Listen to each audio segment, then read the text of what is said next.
इक्ष्वाकु वंश में त्रिशंकु नाम के एक राजा हुए। त्रिशंकु की इच्छा सशरीर स्वर्ग जाने की थी।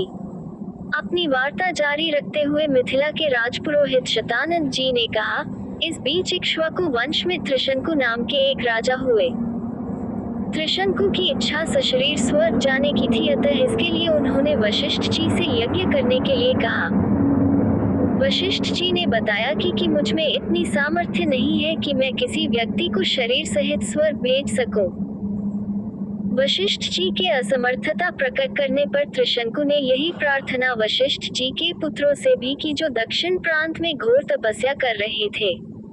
इस पर वशिष्ठ जी के पुत्रों ने कहा कि अरे मूर्ख, जिस काम को हमारे पिता नहीं कर सके तू उसे हमसे कराना चाहता है। ऐसा प्रतीत होता है कि तू हमारे पिता का अपमान करने के लिए यहाँ आया है। उनके इस प्रकार कहने से त्रिशंकु ने क्रोधित होकर वशिष्ठ जी के पुत्रों को अपशब्द कहे। वशिष्ठ जी के पुत्रों ने रुष्ट होकर त्रिशंकु को चांडाल हो जाने का शाप दे दिया। शाप के कारण त्रिशंकु का सुंदर शरीर काला पड़ गया। सिर के बाल चांडालों जैसे छोटे छोटे हो गए। गले में हड्डियों की माला पड़ गई। हाथ पैरों में लोहे की कड़े पड़ गए। त्रिशंकु का ऐसा वेश देखकर उनके मंत्री तथा दरबारी उनका साथ छोड़कर चले गए। फिर भी उन्होंने सशरीर स्वर्ग जाने की इच्छा का परित्याग नहीं किया। वे विश्वामित्र के पास जाकर बोले कि ऋषिराज, आप महान तपस्वी हैं, मेरी सशरीर स्वर्ग जाने की इच्छा को पूर्ण करके मुझे कृतार्थ कीजिए।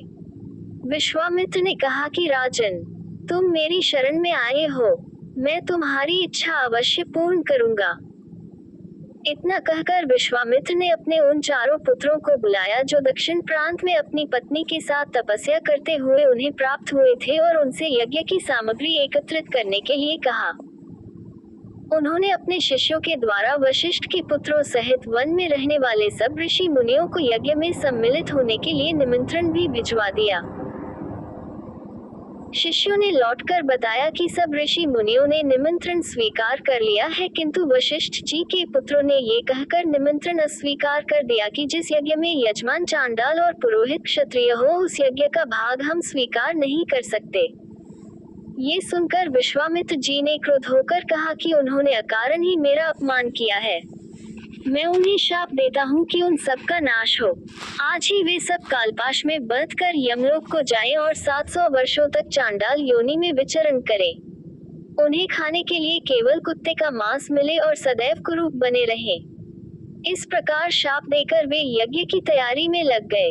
शतानंद जी ने आगे कहा, हे राघव, विश्वामित्र के शाप से वशिष्ठ जी के पुत्र यमलोक सिधार गए। वशिष्ठ जी के पुत्रों के परिणाम से भयभीत सभी ऋषि मुनियों ने यज्ञ में विश्वामित्र का साथ दिया। यज्ञ की समाप्ति पर विश्वामित्र ने सब देवताओं को नाम ले लेकर अपने यज्ञ भाग ग्रहण करने के लिए आह्वान किया, किंतु कोई भी देवता अपना भाग लेने नहीं आया। इस पर क्रोध होकर विश्वामित्र ने अर्घ्य हाथ में लेकर कहा कि हे त्रिशंकु, मैं तुझे अपनी तपस्या के बल से स्वर्ग भेजता हूँ। इतना कहकर विश्वामित्र ने मंत्र पढ़ते हुए आकाश में जल छिड़का और राजा त्रिशंकु शरीर सहित आकाश में चढ़ते हुए स्वर्ग जा पहुँचे। त्रिशंकु को स्वर्ग में आया देख इंद्र ने क्रोध से कहा कि रे मूर्ख, तुझे तेरे गुरु ने शाप दिया है, इसलिए तू स्वर्ग में रहने योग्य नहीं है।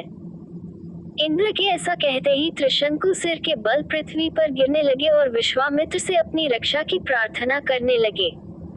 विश्वामित्र ने उन्हें वहीं ठहरने का आदेश दिया और वे अधर में ही सिर के बल लटक गए।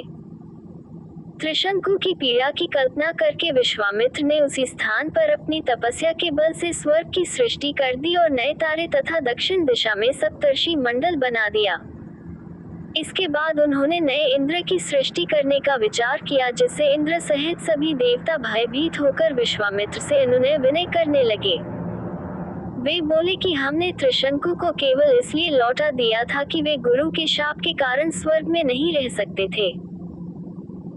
इंद्र की बात सुनकर विश्वामित्र जी बोले कि मैंने इसे स्वर्ग भेजने का वचन दिया है, इसलिए मेरे द्वारा बनाया गया ये स्वर्ग मंडल हमेशा रहेगा और त्रिशंकु सदा इस नक्षत्र मंडल में अमर होकर राज्य करेगा। इससे संतुष्ट होकर इंद्रादि देवता अपने अपने स्थानों को वापस चले गए।